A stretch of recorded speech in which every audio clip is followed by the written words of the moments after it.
let's talk about one of Susan's favorite topics, which is the equal and equitable challenge within families and, the secrets to navigating through that stuff. Do you want to open that up a little bit?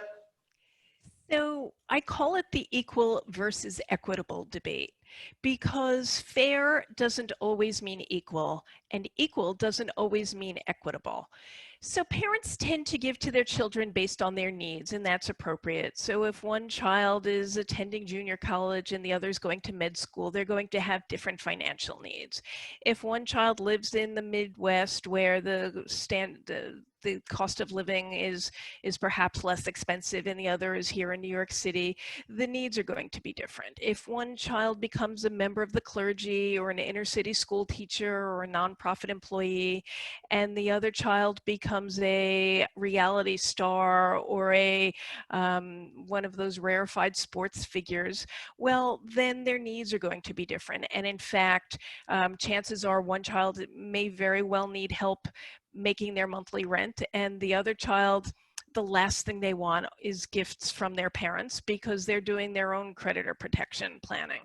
But at the end of the day, when you treat your children unequally, you risk that age-old aphorism, mom or dad loved you better, which every sibling has said at least once to their siblings. But grandchildren are different. So consider this example. Mom and dad have 2 kids, and it's fairly straightforward. They want to treat their kids equally, so the son gets half and the daughter gets half. But what happens when they have children themselves and the daughter has 1 child and the son has 3 children? What do the grandparents do? Do they say, well, I have 4 grandchildren, I'm going to treat them equally and each grandchild gets 25%? Maybe, and a lot of grandparents do say that. Or do they say, no, I have 2 branches of children, and so my daughter's branch is going to get 50% and my son's branch is going to get 50%. So my daughter's daughter gets her whole 50% and my son's 3 children split their father's 50% and they end up getting 1/6 each. Is that fair? Maybe. My argument is that it's not up to us as advisors to make that decision for our clients. It is our job as advisors to ask the families what it is they want to do. There's no right answer. The only right answer is to ask the question so that you can decide for yourself.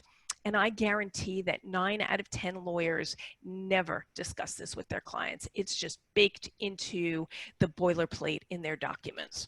So that's part of the equal versus equitable debate. The other part of it is what we talked about earlier, the children who have different needs. So true story, Mom and dad had 2 daughters, and let's call them Jenny and Sally. And when they were kids, Jenny and Sally were inseparable. They were very close sisters. But as life developed, Jenny became financially very successful in her career. She married someone even more financially successful. She had 2 lovely children who grew up and were healthy and happy, and she lived very nicely. Her sister Sally, on the other hand, was one of those unfortunate ones. She suffered from lifelong illnesses. She never really got an education. She never married. She was never happy. And ultimately, when Mom and Dad passed away, they said, or one can only assume, they said, Jenny is financially successful, Sally needs our money, and they left everything to Sally without telling Jenny about it. So what do you think happened? Well, Jenny was left with all of these feelings of my parents didn't love me, they didn't trust me, I never even got the opportunity to select personal items that would have been mementos for me, sentimental items. It all went to my sister, and I never had an opportunity to have a conversation with my parents about this. And unfortunately, it caused a lifelong rift between Jenny and Sally, and these two sisters who had been so close as children never spoke again. And unfortunately, and truly tragically, to make a sad story even sadder, about a year later, Sally, the sister who had been ill, succumbed to her lifelong illnesses, and she passed away. And she left all of her parents' money that she had inherited, instead of to her sister or to her sister's children, she left it to a distant cousin. Oh. And so now poor Jenny is not only heartbroken, she just lost her parents. Now she lost her sister. She lost the opportunity to ever have a conversation with her sister about all of these things. She also lost the opportunity to pass on to her kids the hard-earned wealth that her parents had created, and she saw it go to this distant cousin, and she was left with this guilt and all of the emotions that you can imagine. And so the moral of that story, as I see it, is that bequests are messages from those who are no longer here. So please be careful and be sure you convey the message that you intend. And if you are treating your children either unequally or how they might perceive as inequitably or unfairly, please be sure to have those conversations before it's too late.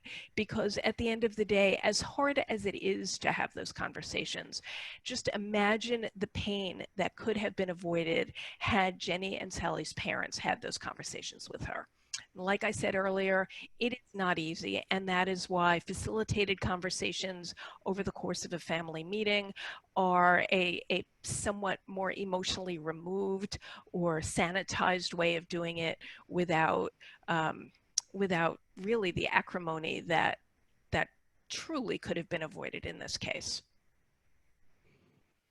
Michael, I would add absolutely, and such a stark and sad story. Another idea, and this is something that we talked about earlier, and Susan was mentioning the context of kids. Do they not know something if we don't tell them? I think it's safe to say we've all heard that nature abhors a vacuum. That's true about human nature as well as the more general nature. So in these instances where mom and dad make a decision to whatever decision they make, and someone would say that's terribly unfair that it was equal because one has far more in resources than the other, or the classic of the hedge fund kid who has so much money and the social worker sibling, and because mom and dad decide to give more to the social worker, the hedge fund kid says, I've been punished for being successful. The parents sometimes shy away too much from the conversation because they feel as if they're giving over decision-making power. That's not the same as we have reached this decision and we want you to know what it is. Now, for some, even that is too much. The fear of Thanksgiving is so great, they would not allow Susan, with all of her talents, to have a peaceful, calm, facilitated family meeting. Like, nope, we can't touch that. It's too terrifying. Now, some I have heard successful lawyers say, those parents are cowards. I don't think I'd go that far, and not sure that labels help. But if that is too much for a family, for the parents, what else could you do? You could, at the very least, write down something as simple as, we love you both. We always have. This is the basis of our decision. We're not asking you to necessarily agree, but we want you to know what it is. Instead of assuming, because I'm hurt, that my sibling tricked mom and dad somehow, or told them something that was not quite true, or pressured them, or who knows what it is. But giving a reason can prevent that really unnecessary conflict from rearing its ugly, or at least bad, head.